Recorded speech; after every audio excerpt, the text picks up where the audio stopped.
Hey guys, what's growing? It's Heather at Bush Coffee Farm. Back in the greenhouse this morning.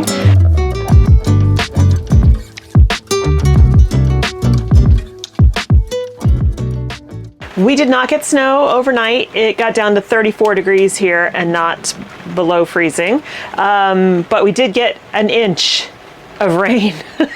And all the hills surrounding us are covered in snow. I actually, on the way to taking the kids to school this morning, I drove up to one of the ridges because I wanted to get some photos to show you guys.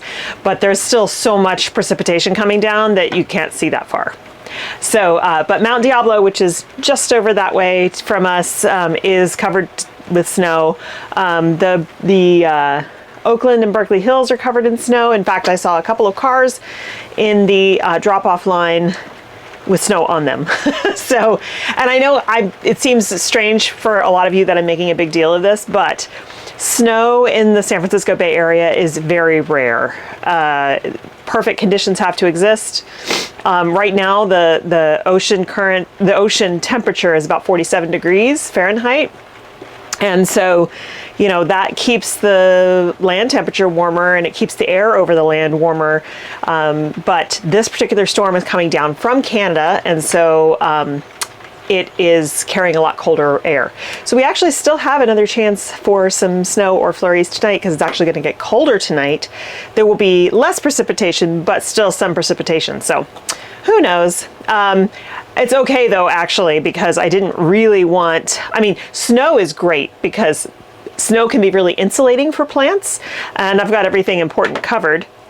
But ice is a whole other story. You really don't want ice or heavy frost on your plants, as a lot of you probably know. So I'm glad that we didn't have to deal with that. Okay, so today I am continuing to work on seed starting, and I know I mentioned yesterday that I had found a weird seed packet that was the escalator zucchini squash, and I thought, why is that in here?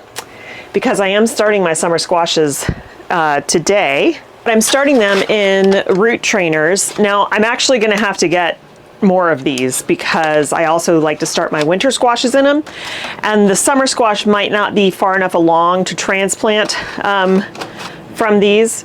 They're also really flimsy. That's the downside to these.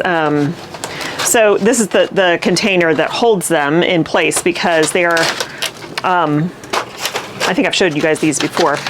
They're long, so you can plant things that need a lot of root run and things that don't like their roots disturbed. And squashes are one of those. They're better if you can direct sow them, which I could do, but I find when I direct sow them at the time that I need to, it's still too cold and it takes forever for them to come up. So I much prefer using transplants as opposed to direct sowing.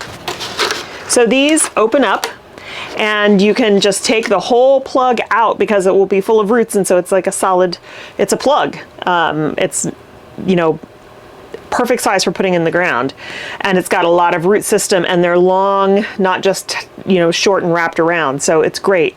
But they are really flimsy. This is just from one season's use. So that part I don't like. I also don't like that they're plastic and that you know, I'm using plastic. I try to reuse them over and over and over again, but that's only one season's use and they're already battered.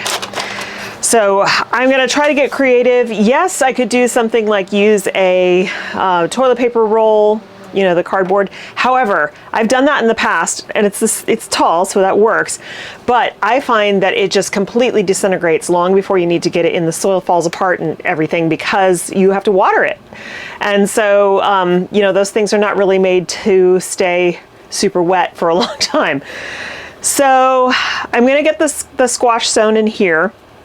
And I probably won't have to fill every cell because some of these will go for the seedling sale and some of these will go in my garden. So the the one I showed you guys yesterday, the escalator squash, that's a zucchini. I'm sowing that. Also dunja, which is another zucchini squash. This thing went crazy this year. I got some that were this big, even bigger. I tried to harvest them as soon as I started seeing them, because you know how zucchini are. They just like one day they're like, oh, that looks pretty good. Maybe tomorrow will be perfect. And then all of a sudden they're too huge. When they get too big, they just don't taste good.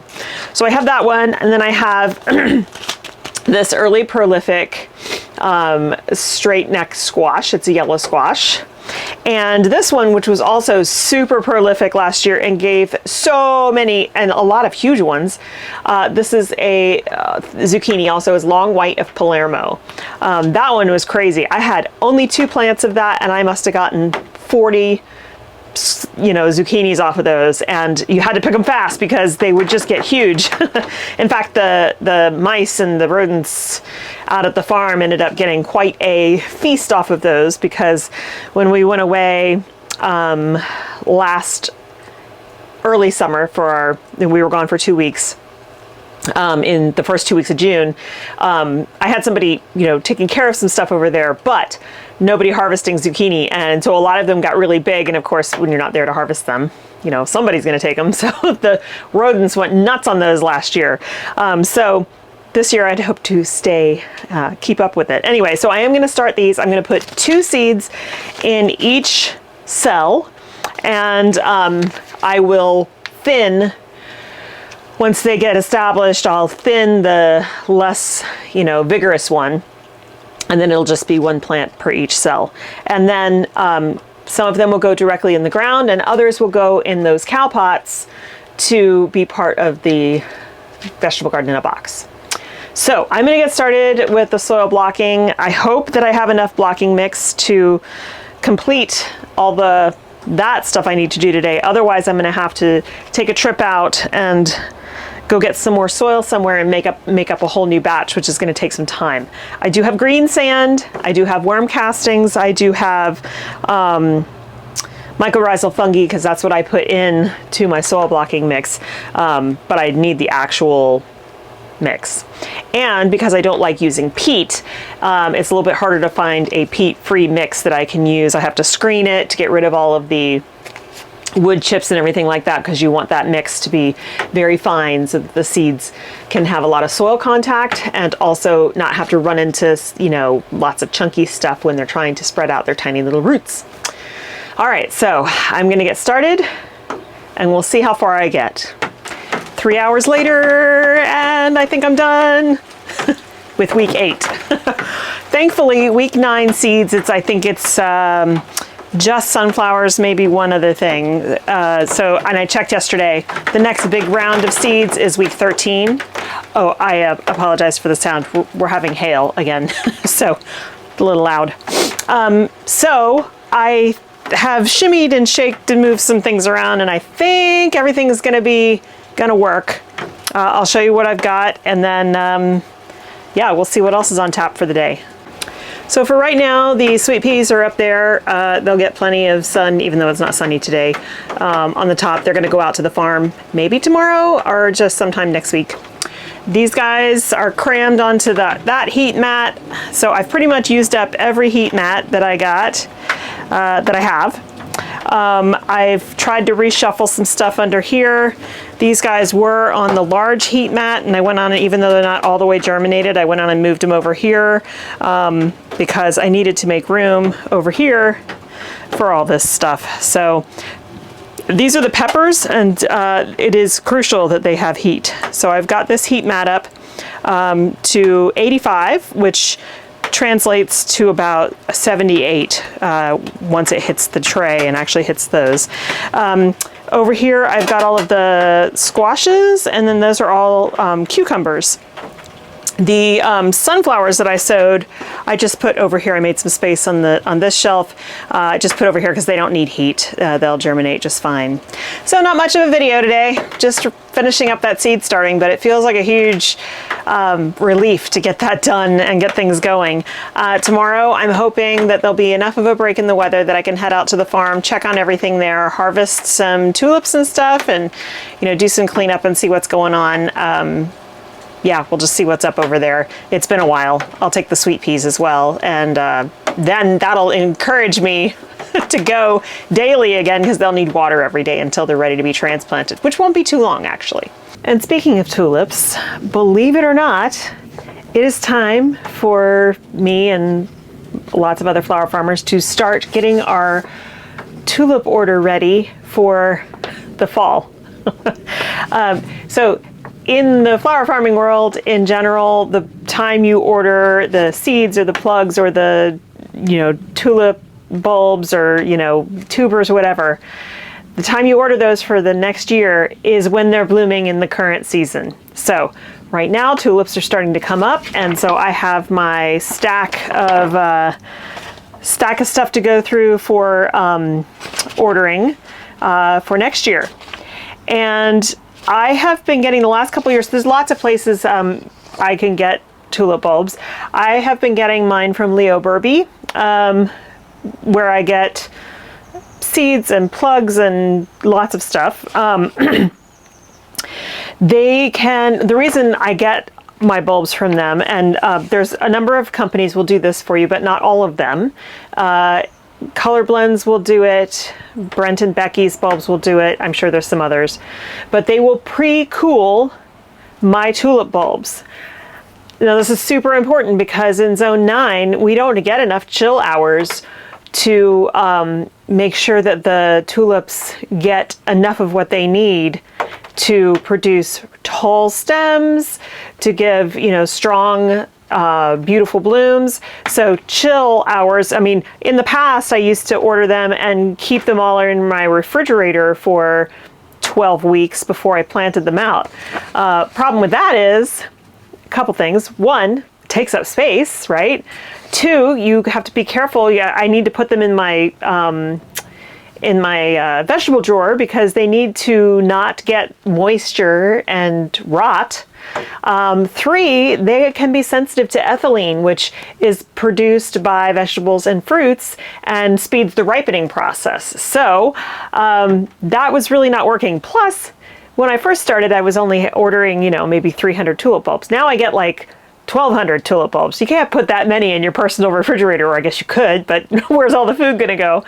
So I ask for pre-chilled bulbs. And so they will do that for me. It is free. It's part of their service. It doesn't cost additional. But now is the time for me to figure out what I want and to place my order, because they need to know how many in advance, long in advance. And also it helps me plan for, because they won't charge me for these until they ship them, it helps me plan for how much I have to sell to hit that price number. It just helps with running the business. So this is my pre-order list. I'm going to go through here and read up. It's kind of cool the way they've done it. They separate them into, whether they're single early, doubles, parrots, whatever. And then they give you the color, the height. This is really important.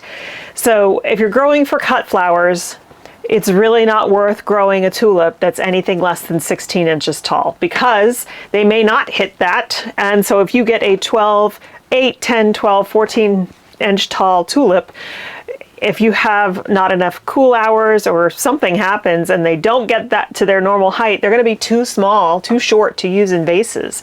So I look for ones that are 16 inches or taller.